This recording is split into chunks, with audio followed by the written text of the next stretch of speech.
My name is Tony James, Entertainment Director here at the Great Crescent Lounge, and I wanted to share with you our June events. We have Jackie Hell, the one and only drag queen amongst the streets since the 90s. She's becoming 54 years old. She's doing a Studio 54 Thursday, June 15th show. It's going to be wild. My band Lady L80 is going to be performing. Mother Charlatan, Betty Black, Vady, Justice, and special guests Liza Minnelli. Quaalude Wishes and Cocaine Dreams, baby. Yaza, yaza, yaza. Upstairs is going to be the Dancing Queens here. We also have our Pride lineup, which is going to just be amazing. Come visit us June 23rd through the 25th. That is the weekend of Pride. The whole weekend is called the Mirror Ball. Be the person you want to see in the mirror, baby. That's how we want to see you. Friday, June 23rd, 2 p.m. we open. Fry Gay Karaoke Showcase, the best of our Fry Gay Karaoke community. We'll be singing it out from 5 to 8 p.m. with me, Tony James. Tony James Seattle on Instagram if you'd like to follow me. Get Freaky on a Friday, hosted by Amber Marie. Spotlight performances by the top 5 IKF Karaoke Cup International Contest. That starts at 8 p.m. Our finals for this contest will be this Thursday, May 25th. You'll be hearing this after the fact, but we're going to have some contestants, 19 contestants going up against each other. Saturday, June 24th, 2 p.m. Mirror Ball Dance Party with DJ Panza. 5 to 6 p.m. Pure Pleasure, 100%. Paris' Burning soundtrack mixed with house of extravagant Midwest origin, whatever that means. DJ Frankie Dietz at 6 to 7 p.m. 90s house hits sparkled with dirty deets and sweaty bass heavy hits. DJ Muff Driver, that's right, you heard that right. 7 p.m. to 8 p.m. And that's the first time we're doing a non-karaoke event for Pride. It's dancing all day long. Karaoke starts at 8:15, hosted by the Lady Diana. And then we have our Sunday, June 25th, Sunday Hangover Brunch. We open at 2 p.m. Pigs in a Blanket, 3 to 5 p.m. Free pancakes and sausages while supplies last. Get here early. Mimosa and Bloody Mary specials all day. Sunday, Fun Day Karaoke hosted by the legendary Julia DuPoon. The singing starts sometime around 4 p.m. 8 p.m. Queerdo Cinema Karaoke hosted by Eva. What is that? You're just going to have to come and find out. No cover all weekend. Happy Pride, and thank you for doing this Dive Bar podcast. Thank you so much.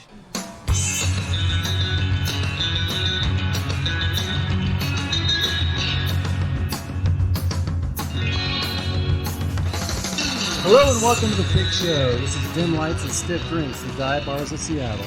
We're interested in those roadhouses, watering holes / tavern / karaoke bars with a long history and an interesting backstory. And as always, we're not recording this with 5 people in 5 different places, are we? No, we're in one place, which is the place where we're hanging one on. We are live. We are live. We record live and hang one on in places where bad decisions and future regrets are made. This week, we're at the Crescent Lounge in Capitol Hill. And this is a very special episode of Dim Lights because Crescent was kind enough to invite us to come on down and profile their bar here on the eve of Pride Month. Let's do some introductions. To my left is resident historian Brad the Stash Panda. Hello, everybody. To my other left is Bob Tromley, producer supreme, driving the bus, getting us home. Hey now.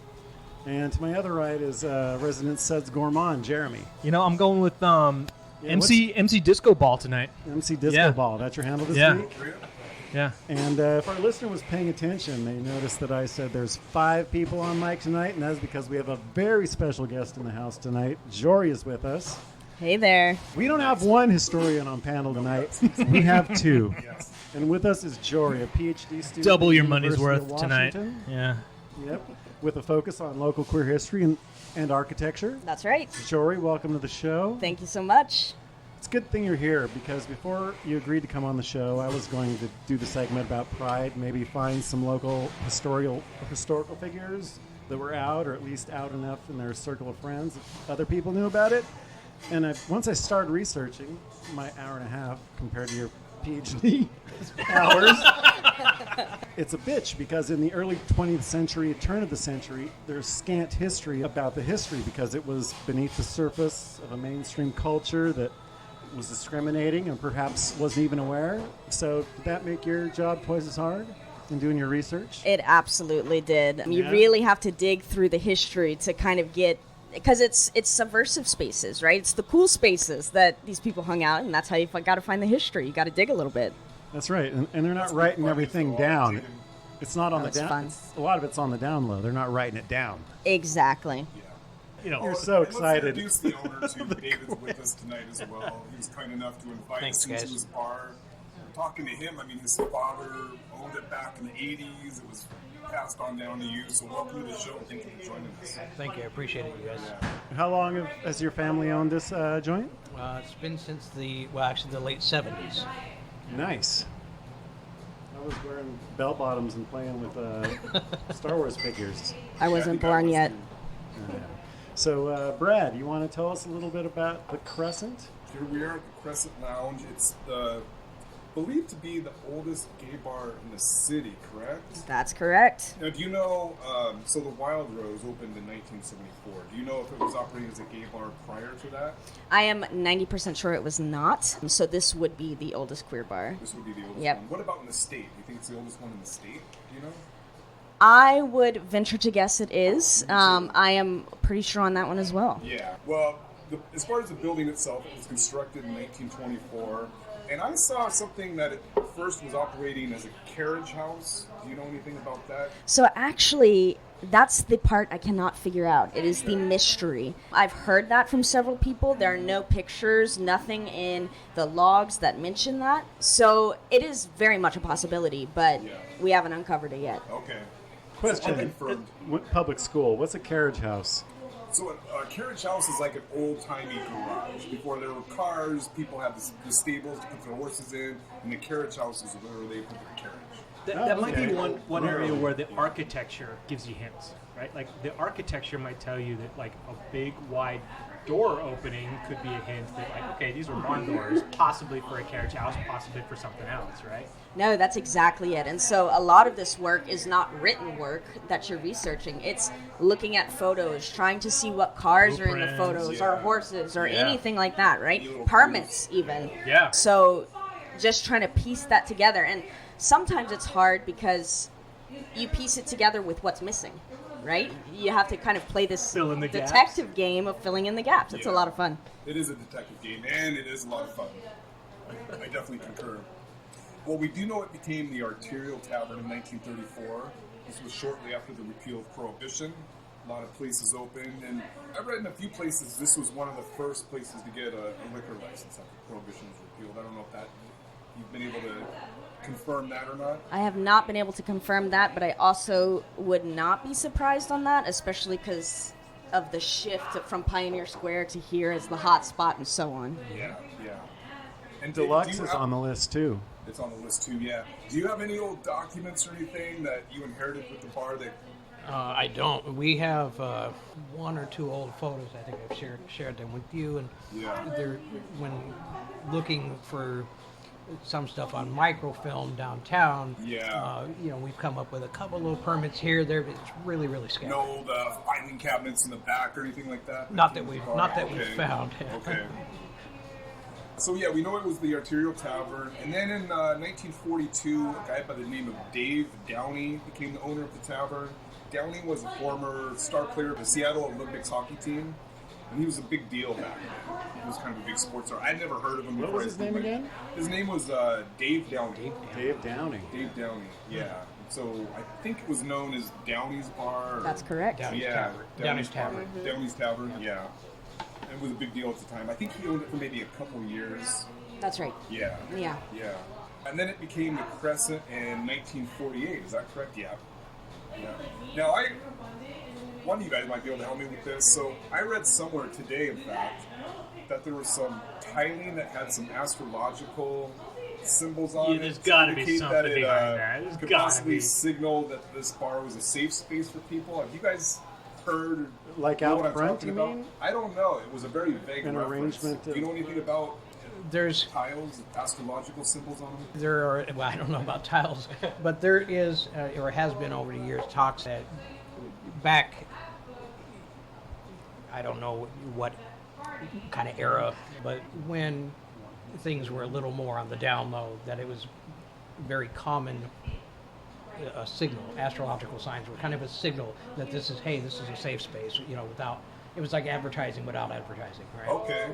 Yeah. Interesting. That is interesting. Do you know which specific astrological symbols represented, a safe space for Taurus.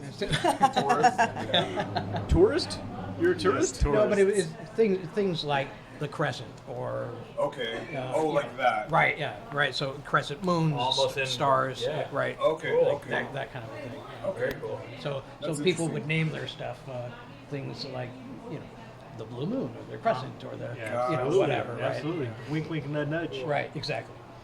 That is very interesting. And I don't know if you know that signaling is still very popular in the queer community. Whenever you first meet another queer person, the first question often asked is, "So what's your sign? What's your rising?" All of these things. Oh, So it's really? still very much used. Yeah. Oh, okay. I wonder where all that started. There is a good crime story here. All right. So Satan's Pilgrims. Hit us with the crime music.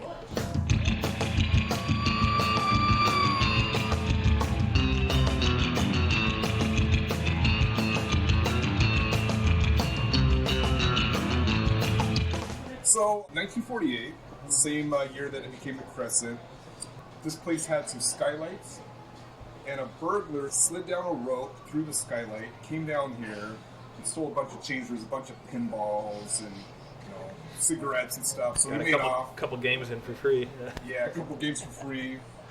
So this place was robbed. It turns out that the break-in was part of a larger crime spree. The same guy was hitting all these bars up here, also going through the skylight, putting a rope down, looting the place, and then going back up. What was he known as the Skylight Bandit? That's his calling I card. don't know. He should have been. That's pretty cool, though. That's kind of Mission Impossible. It's He's kind got of the Captain rope. America. Uh-huh. Yeah, right. Yeah. The skylight. It's not just a smash and grab. There's Right. like some thought into a it. little pizzazz to it. Yeah. I like it.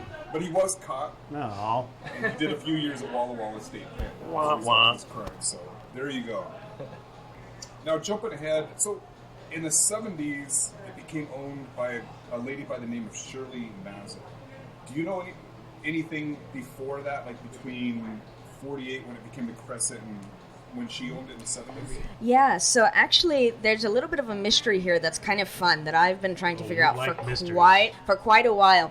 No one knows who owned it in 1948. So there's this gap from 1948 till 1960, and in 1960, Donald Lothian and Harvey Muggy, who were kind of Seattle heroes for the Yeah. queer community in a lot of ways, purchased the bar then. But yeah, I desperately want to find out that it was Yeah. queer starting in 1948, but Yeah. I don't know yet.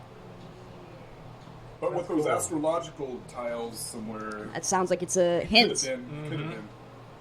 So, Shirley Mazur, do you know much about her? And can you tell our listeners what you do know about her? Yeah, She sounded kind of like an interesting person. she's a really interesting character, and she's kind of sprinkled out throughout Seattle's history. You can actually see in several books that try and write down Seattle's history, queer history.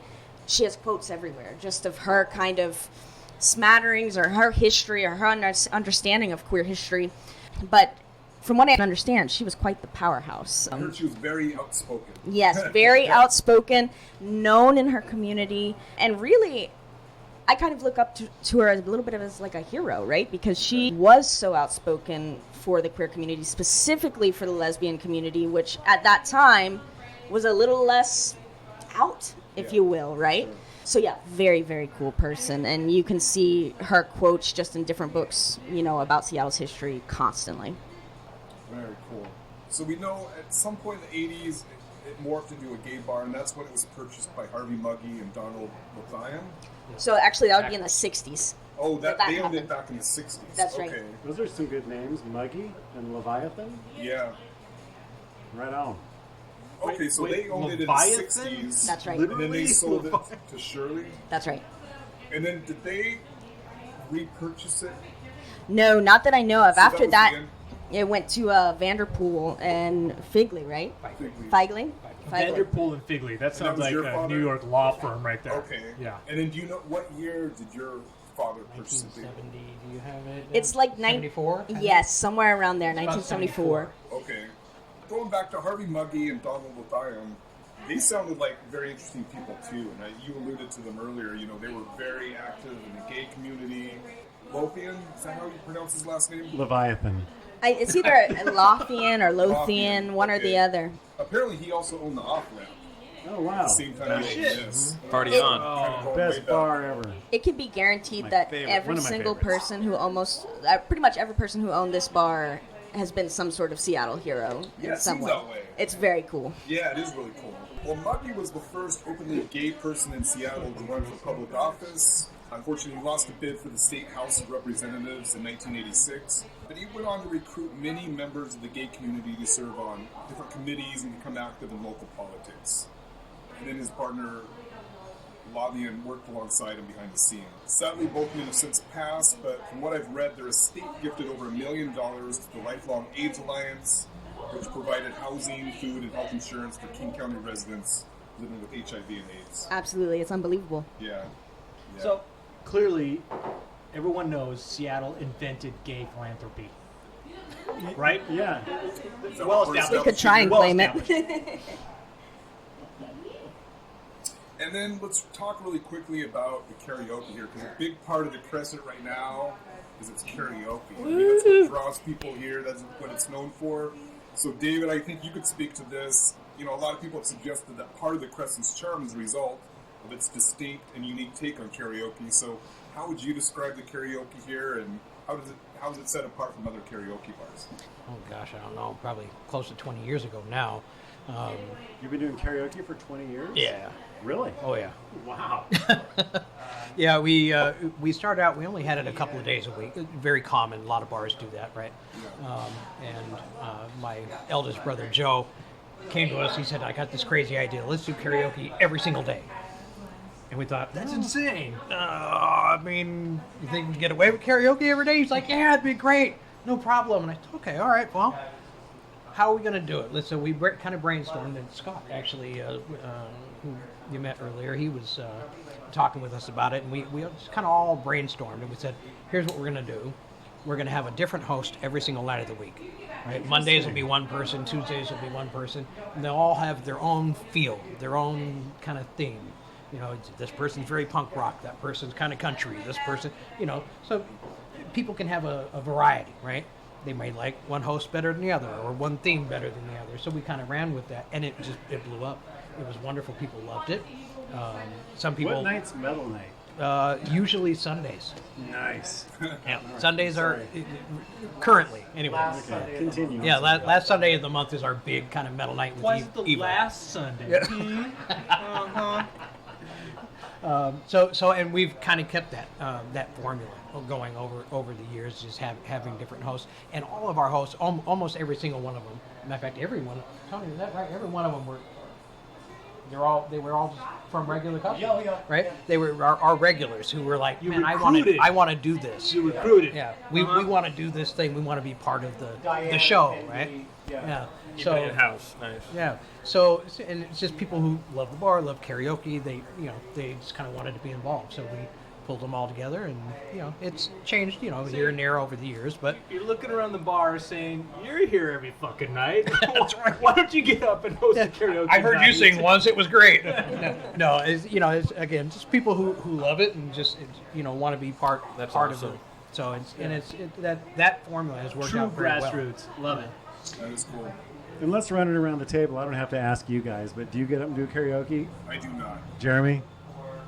On occasion, after a few beers. Bob? Yeah. Some Hell liquid yeah. courage. Billy Ocean, Caribbean Queen. All right, good man. Already. The song's ready. Historian Jory, though, is no stranger to Crescent. No, I come here once or twice a week.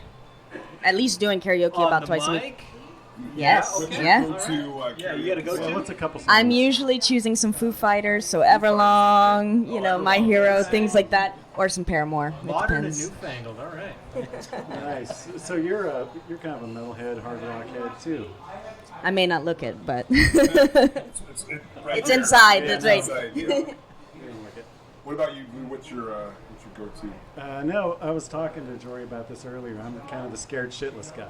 Like, Yeah. I know I can't sing. Come on, I'll do man. Johnny Cash, Okay. like Big River. I can do that if it's kind of a monotone You don't baritone. really have to sing it too much. Yeah. Get a God, double, Weeping Jamie. Willow, How to Cry. We can all do that. Yeah. But yeah, no, too scared to go up there. It's not for the faint of heart. It's not. So, And you probably have getting- some serious people that are here, like, these are my songs. Yeah. I'm here every Wednesday. Yeah. Oh yeah, for Yeah, sure. the regs. Yeah, we have people who really love their karaoke.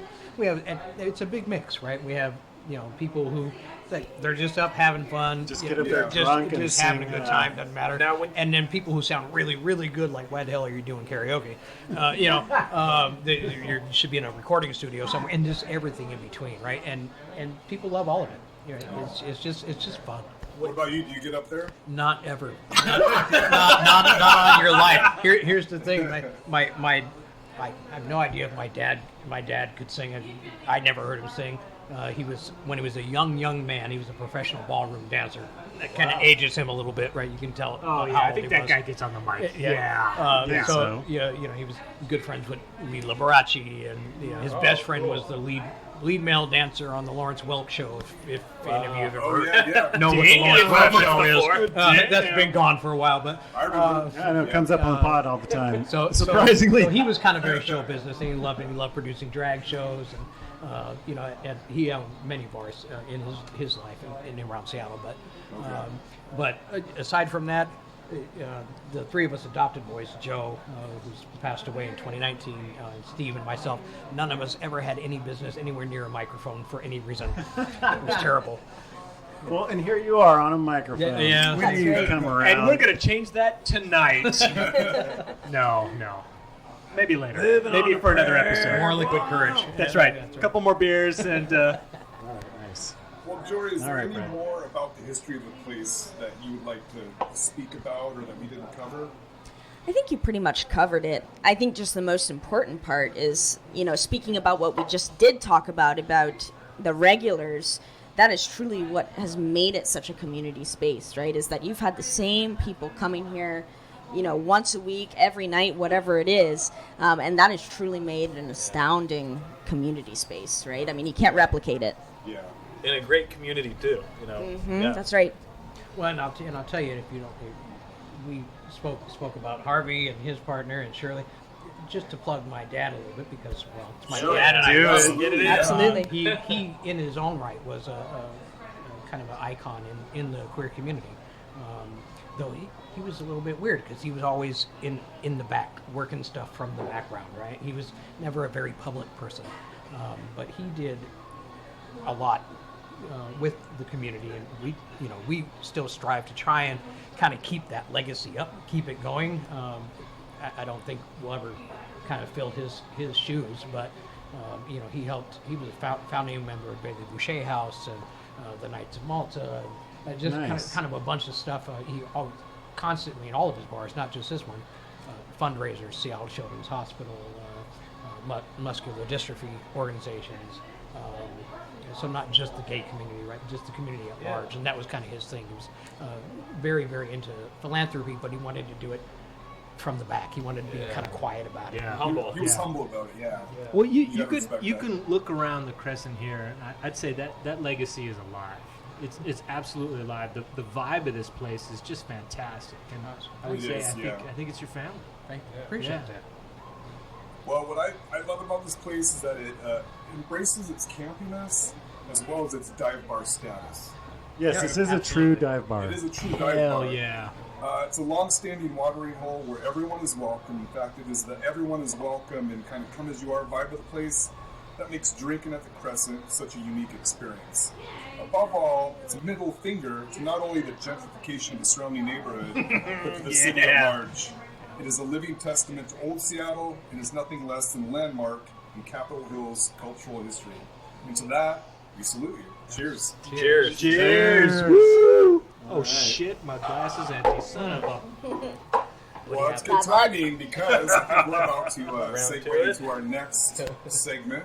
You want to go get round two and You know come back what? with where we're drinking, or you want to do it's it kind now? of sad though. Like we can't even get to what you're drinking first because we got to get into round two because we've been drinking.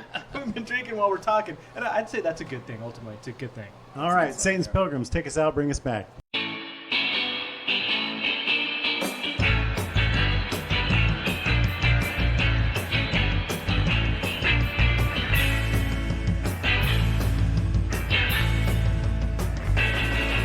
Satan's Pilgrims, thank you for bringing us back hot.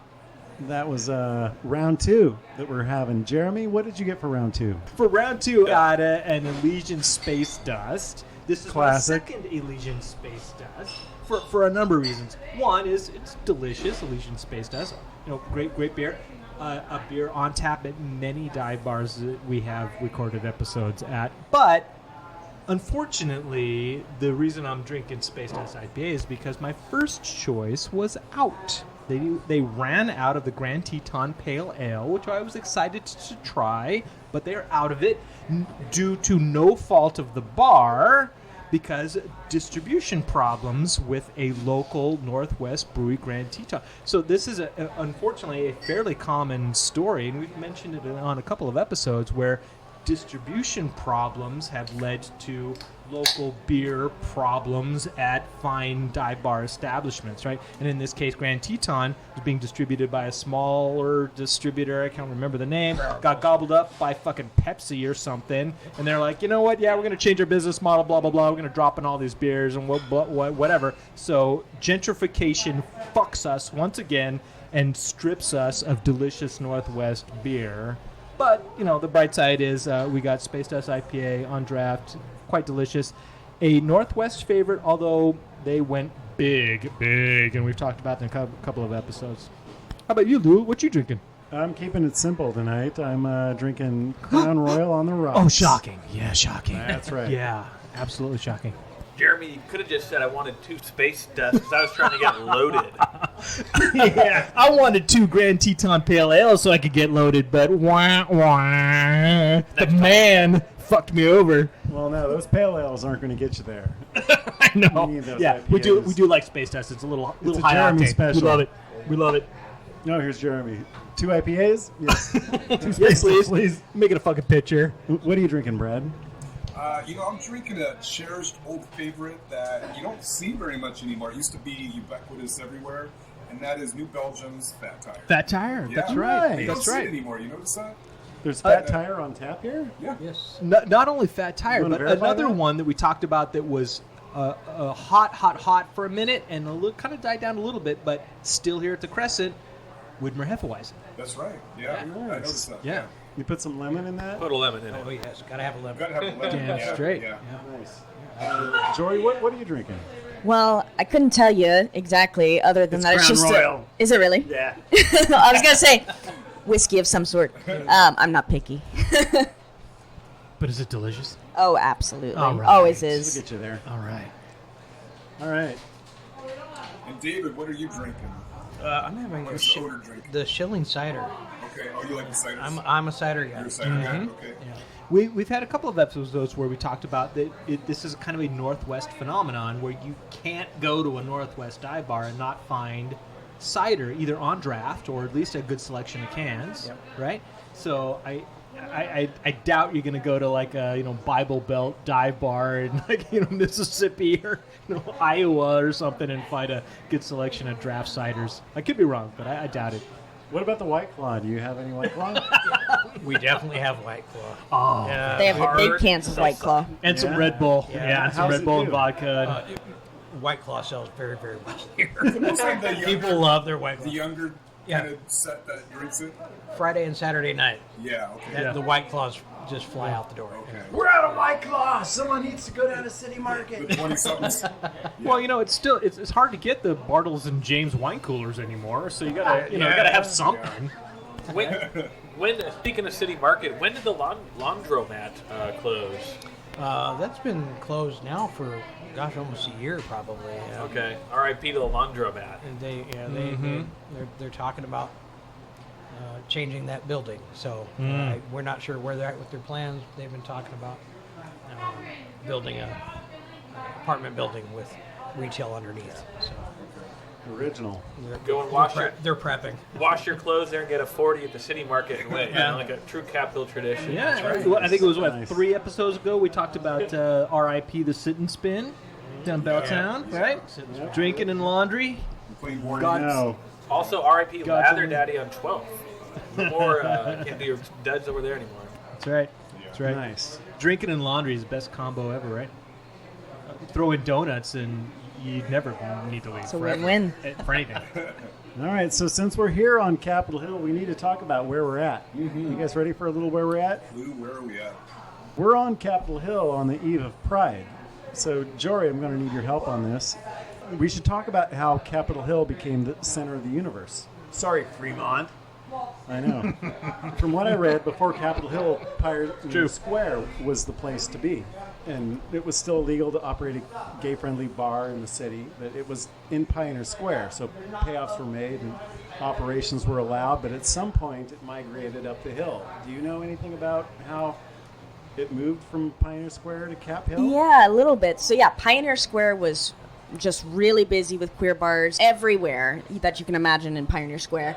And then it was kind of, things started to slow down with World War II and things like that. And then in the 60s, there started to be a shift towards Capitol Hill, not just because rent was cheaper here, but just everybody started to migrate to this area. There's a lot of information, too, about kind of what we kind of call the white flight, right, of white To folks. the burbs, you mean? Yep, coming into Capitol Hill. And so... Oh, that was the burbs at the time. Yeah, That's right. they were. We're in the burbs. That's right. We feel like wouldn't it know now. it. Yeah, and so then just from there, the queer community followed with it, and just as kind of Capitol Hill has been, like you said, the center of the universe ever since. That's really cool. I heard a story that it started, payoffs were allowed, and they would allow you to operate a gay-friendly bar in Pioneer Square. And there was a woman who was kind of a high society woman with her children down in Pioneer Square one afternoon, and they saw two men coming out of a bar holding hands. Yeah. Pearls were clutched, shade lounges were painted on. Did she get the vapors? Bibles Yeah. were whipped out. Won't someone think of the children? And she knew enough people to make enough of a stink where she was like, this needs to stop. And so it kind of forced the cops' hands because they were allowing it with payoffs. Yeah. And at some point, she knew enough people that her complaints became loud enough that they started raiding them, and they were like, well, we got to go somewhere else. If you want a fun bit of history that ties into Hit me. Crescent, my dad was at the center of a push against the police department that happened. I think, Jory, I sent you the article about it, or the quotes from the article about it, about being fed up with the payoffs to the police department. He had a bar in Pioneer Square, the 611 Tavern. Oh, right. For many, many years, and he was at the center of a push against the police department that ended up in, gosh, I don't know, there's several police officials who were indicted, and there's a huge story in the Seattle PI about it, when they just kind of forced the hand and said, listen, all these payoffs have got to stop. There's a group of local queer business owners that pushed it, and it turned into just a huge deal. What's the time frame of that? This is in the Do you remember, 70s? Jory? I don't remember. I think Well, yeah, it probably would have been the Right, that 50s. would have been earlier than the 70s, I Yeah, think, it would have been like because 50s, Pioneer 60s, Square right? had kind of died out yeah. by the 60s. So I would say earlier than that, 45, 50s, somewhere around there. Yeah. I don't remember it. So That's it some was- trailblazing but it- shit right But there. it was a big push. Yeah. George Bakken, he was the editor of Seattle Gay News, did a big piece about it and talked about it. And he was kind of part of that, all pushing it as well. And it like I said, it just turned into a huge scandal. It was just a big blow up. It was not great for the Seattle Police Department at that time, but They have a history of kind of stuff called Manila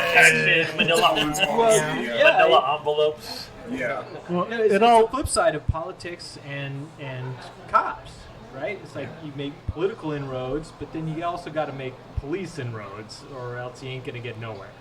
Yeah. But yeah, so since we're here and on the eve of Pride, we should talk about 1977. That was the first Pride March. That's a good question. I don't know the exact date on that, but that sounds about right.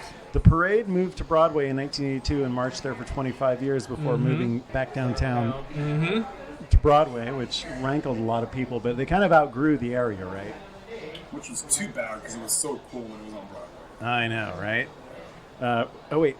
I actually wrote it down. Back in June '74, the opening of the Gay Community Center coincided with the first recognition in Seattle of a Gay Pride Week, celebrated around the anniversary of the '69 Stonewall riots in New York. 3 years later, Seattle's first Gay Pride March took place downtown, 1977. Yeah. Mayor Charles Royce declared it an official Gay Pride Week in Seattle. So that means next year will be the 50th anniversary. And Nice. Maybe I'm jumping ahead, but one of the first state-recognized Pride events Charles Royer. in the nation.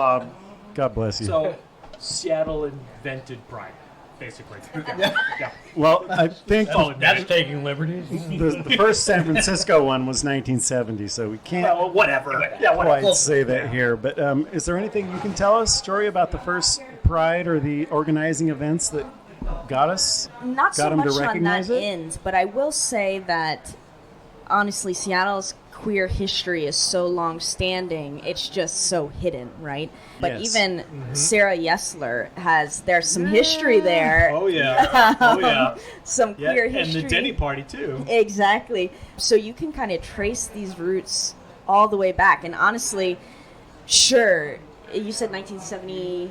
77. 77 was the first Pride March here. But honestly, I feel like it just goes back so much more than that was the first established event, right? Yeah. But Yeah. when There's you're a lot talking, undocumented. there's a lot There's of a lot of undocumented. suppression before that. And you think about what is Skid Road, I believe it's called, but was also known as Ferry Road, right? I mean, there's right. some. Ferry Road. Yep, there's some very distinct history there that can kind of be tracked. So, as much as 1977 would have been the first Pride March, I think Goes way it goes before way, that. Yeah. way before that.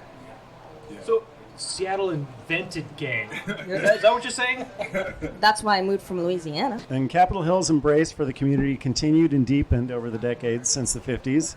Here at Dim Lights, Jory, we like to point out whenever something originates in Seattle, as Jeremy just pointed out, like everything in your lives right now, consumer air travel, computers, ordering shit online to come to your house. That's right. In 1969, the Dorian House opened to provide counseling and employment help for the gay community, and it was the first of its kind in the United States, which was started by the Dorian Society, Seattle's first gay rights organization. Dorian That's House, right. is that on That's your right. radar? Yeah, you got it. Nice. Can you tell us a little bit about Dorian House? That one I'm not so familiar with yet, working on it. Between that one, though, and then the Lambert House. Yes. So hopefully, as time progresses, we'll have more history on the Lambert House as well. And we'll be able to kind of build this kind of composed piece of all of these historic queer spaces in Seattle. I know, that's cool. You got your work cut out for you. Boy, do I. But hey, A lot of it's... interesting history, though. Yeah, And it it's means fun. I get to be in a dive bar, you know, so Hey, I there you can't go. complain. There you go. I think you're Yeah. staring at a podcast series yourself. Hey, Yeah. I'll have to practice being on a mic a little bit more for that. I found this other article that was pretty interesting. It was around the time that the Dorian House opened that it rankled a lot of the locals that there was a place that was that demonstrative and proud about the community. Yeah. And so that's when you started to see the first articles coming out in the Seattle Times about the community. And this was one from 1966. Here's the headline: Tolerant Reputation. Seattle homosexual problem reported to be out of hand. Oh, yes. And here's Outta the hand. article. It still is. Damn straight out of hand. Seattle Chief of Police Frank Ramone confirmed and admitted that Seattle's homosexual problem is out of hand. Nothing that the city had become... It's so quaint. It's so quaint now. You're like, really? That's adorable. It's adorable. Noting that the city had become known nationally as being tolerant, the word is out that Seattle is soft on homosexuals. And we're not going to let this city get like San Francisco. It just cracks me up. And yet, And that, here was we that are. From 66? Is that what you said? Yeah, exactly. Yeah. And so, yeah, what was do you know anything about the relation of, like, did the police raid Capitol Hill? Or did they Well, you know, kind of let it slide? So this is what I just found out recently. Because I met a guy at one of my local book readings recently, and it turns out he's a gay historian. I think he even studied at the UW. You might know him. But anyway, he was telling me, got to talking about the history of gay bars, and I was asking him, I was like, were they actually illegal at one point? Was like there actual laws in the books that made such places illegal? Yeah.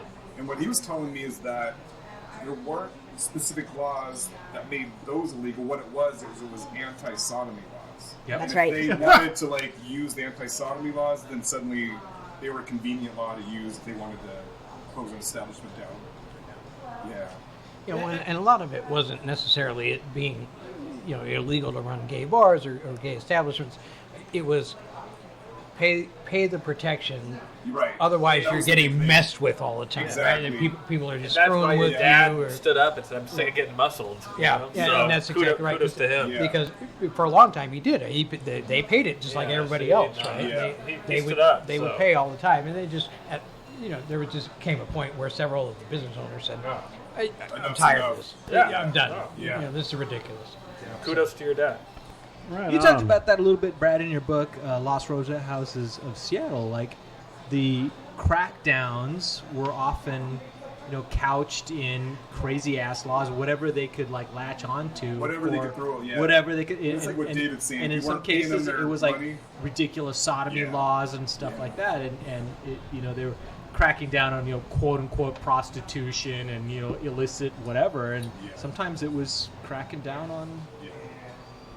sorts of stupid shit. Yeah. Very well said. Yeah, and to be fair, they let it exist. It was kind of like an extra tax. Yeah, but why do you got to pay an extra tax? It can exist. You know what I mean? That's bullshit. Well, because fuck. It's a vice tax. Pearl's Yeah, going what's a vice to tax? faint on her Yeah, Shea vice. Lounge if she finds out about this place, but they weren't so Puritan that they shut it down. I ain't paying the tax. That's fair enough. Right on. So, in honor of Pride, I dug into the archives and was looking for some gold about Seattle prominence that maybe waved the flag. And you already mentioned one of them, Sarah Yesler, which was super sweet. Wife of Henry Yesler, sawmill magnate, Yep. opened a sawmill in Pioneer Square, kind of started the city. Skid Road. Sarah developed a passionate relationship with her friend Eliza Hurd. A letter wrote They to were a- roommates. They were. I think this is so sweet. A letter Eliza wrote to Sarah in 1860 survives, and it says, "I wish to say so much, and I cannot say anything. I want to sleep with you again!" Exclamation point. Did you really write that? Yeah. Yeah. Well, she's just being honest. I want to say so much and I can't say it, but I think you said it quite eloquently. Right? And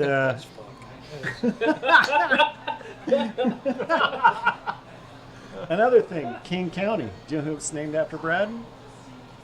I know this. I can't think of. I know the answer, but I can't. Think Martin Luther King. Oh, it was Martin Luther King. No, it was renamed after Martin Luther King in 1986. But there was someone before that. Yes, back in the 1850s, it was named after William Rufus Devane King. I am rolling in this heat. He was a popular senator from Alabama. Briefly served as vice president under Franklin Pierce, 1853. So Pierce County is named after Franklin Pierce, and King County is named after Vice President-elect William King. There's no clear record as to why it was chosen, but the most likely theory is that it was to curry favor from a faraway administration at that time. Sounds about right. The next president after Franklin Pierce County was James Buchanan. William King was widely rumored to be lovers with his inseparable companion, future President Buchanan. King was a confirmed bachelor, and he and Buchanan lived together for 13 years until King's death. They attended all functions together. King was a big fan of powder wigs long after they were out of fashion, sort of fastidious. A lot of, like others at the time, they were subject to So some. he was a drag king. Yeah, Yeah, I was just gonna say, Seattle Nice. invented drag nepotism. that's right.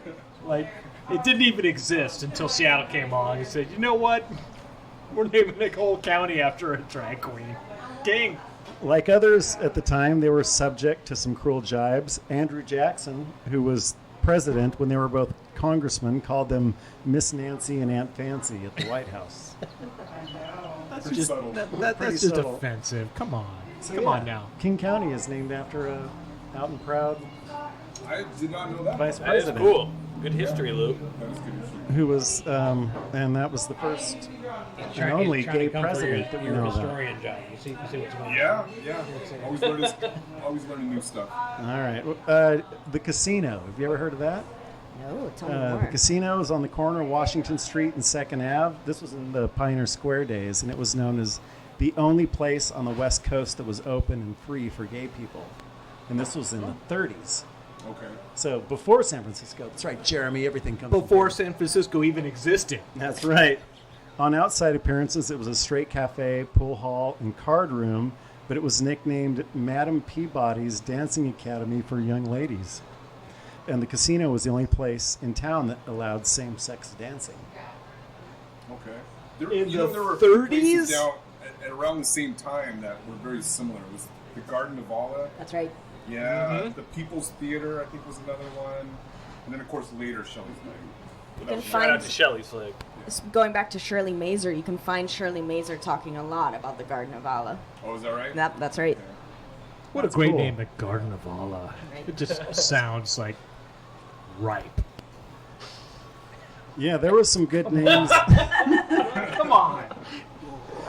There were some good names that came out of the casino. Vilma, a frequent patron of the casino, came to Seattle at the age of 18 after friends who had traveled west told him about the city as a welcoming place for gay men. 2 friends of mine visited Seattle and raved about it. That's all I heard. Seattle, Seattle, Seattle. And this fabulous place called the casino and all the neat kids there. Vilma hopped a boxcar and arrived in Seattle in June 1930, and I headed straight to the casino. I could hardly wait to get down those stairs. That's pretty cool, right? Go down those stairs. That's right. Vilma recalls a darling old queen by the name of Hannah Banana. That's right. Hannah Banana. Jory, Hannah Banana, that name's popped up in your... It has, and I could be getting some of my stuff confused, but Hannah Banana. It's funny to say, right? It is. It is. Giggle, giggle, giggle. Was an interesting character, and around the same time too, you could see a lot of news reports on people getting arrested, and I believe Hannah Banana might have been one of them at one point for various acts. I'll leave it at that. That's right. Hannah Banana came to Seattle in the Alaska Gold Rush in the late 1890s.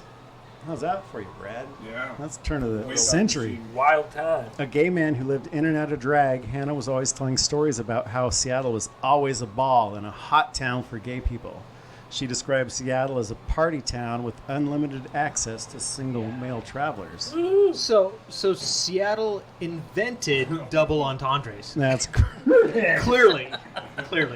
By the 1930s, Hannah also frequented the casino, where Vilma remembers all the gay kids would treat Vilma like royalty. She'd listen to all their troubles and offer advice and camp it up and tell wild stories about her life. She was into lumberjacks. Oh, how she loved her lumberjacks! Exclamation point. And that's why everyone here wears flannels. That's right. Once again. Seattle invented flannel. We all know that. Wow. All right. What else you got? It's an awesome story. Fucking awesome. All right, I got one more. Okay. World War II. Okay. Where do you want to be stationed in World War II if you're Brad? Seattle. Yeah, of course. Yeah. That's the obvious answer. Already considered Not in Europe. Already considered friendly to gays and lesbians, Seattle was an envied spot for gay men serving in World War II. A fellow named Len Tritch recalled joining the Navy after the attack on Pearl Harbor. After joining the Navy, brought Tritch to Seattle. He was an operating room technician, served on a number of major landings, Pearl Harbor, Iwo Jima, and it was in the Navy that Trish received both his career and social education. This is a really cool quote from him. It was, I guess the way you look at the war versus how we look at the war, it was just a different feeling. The caring, the camaraderie, it's very hard to put into words. I began to understand sexual orientation and what it meant. When we were aboard ship, there was just a real affection for each other. We had a lot of young guys who were my age, who were just wet behind the ears. And then you had the old salts. They had been across the equator, and they used words like homo and queer. And yet, there was a living quarters aboard ship that identified as being queer. And people were aware of that before they came in, especially some of the guys from bigger cities that had heard the stories. So for a kid coming from a town of 300 people to be in Seattle and then in all these places and all the foreign parts of the world, oh yeah, that was an experience and education that money could never could buy. Wow. Wow. Pride runs deep in Seattle is what I'm saying. Yeah, I didn't realize it went back that far. Yeah. Okay. We infiltrated into the fucking military. That's right. Anyway, that's all I got. All right. At the 6-11, we used to get tons of guys from the Navy.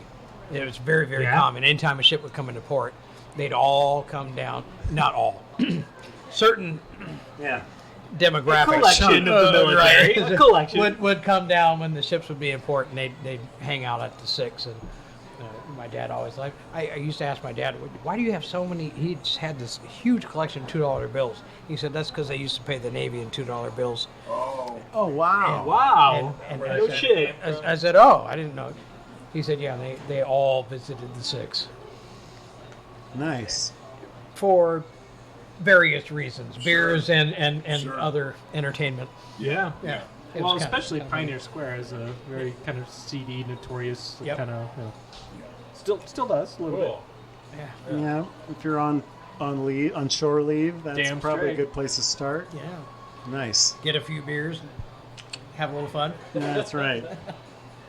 All right, we getting ready to knock it on the head. We about ready to land this plane? Anything All right. else, Dave or Jory, that you'd like to say about Yeah. the Crest? Or No, I think that's about it. I mean, I think though we do just have to say thank you for, carrying on the legacy Yes, of please. the Crescent and creating a space that everybody is welcome, but especially the queer Yeah. community can feel like they belong there, God love the Crescent. And I think we were talking a little bit in between the sessions here off mic that, and I want to reiterate it on the microphone that, we have our vision and we have my family's vision, kind of the legacy of my dad that he brought to this bar, but the vision is only one thing. What actually keeps it going is our customers, right? And so we definitely all have about a the shout out to the regulars. customers, right? Yep. It's all of our longtime regulars and even the new people who have come in and made this their home. That's what actually keeps the bar going, right? That's why we're here. Yeah. Yeah, that's why we're here talking right now. Well, thank you for inviting Thank us you. tonight. It was an honor honor, to be yeah. here. And this we're recording this towards the end of May, but we're going to be releasing it in the beginning of June. So with that, happy Pride Month. Yeah, happy to Pride. everybody. Yeah, Happy happy Pride. Pride. Everybody. Yeah. Yeah, and let's give a shout out. Right now, it's kind of mellow. The karaoke hasn't started up yet. It's just kind of us drinking.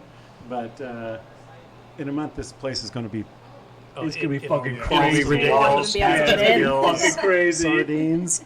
What's the scene here during the Pride events? So during the Pride event, very, very busy. It's honestly a lot of the times it's going to be kind of standing room, shoulder to shoulder, but they're fun. We still have a good time. We're a small bar, but we like to have a lot of fun. There's plenty of room for you here. 7 nights a week. Karaoke 7 nights a Hell week. yeah. All right, come on down to the Crescent Lounge and get down. All right, with that, I think let's close it out. Satan's Pilgrims, take us out.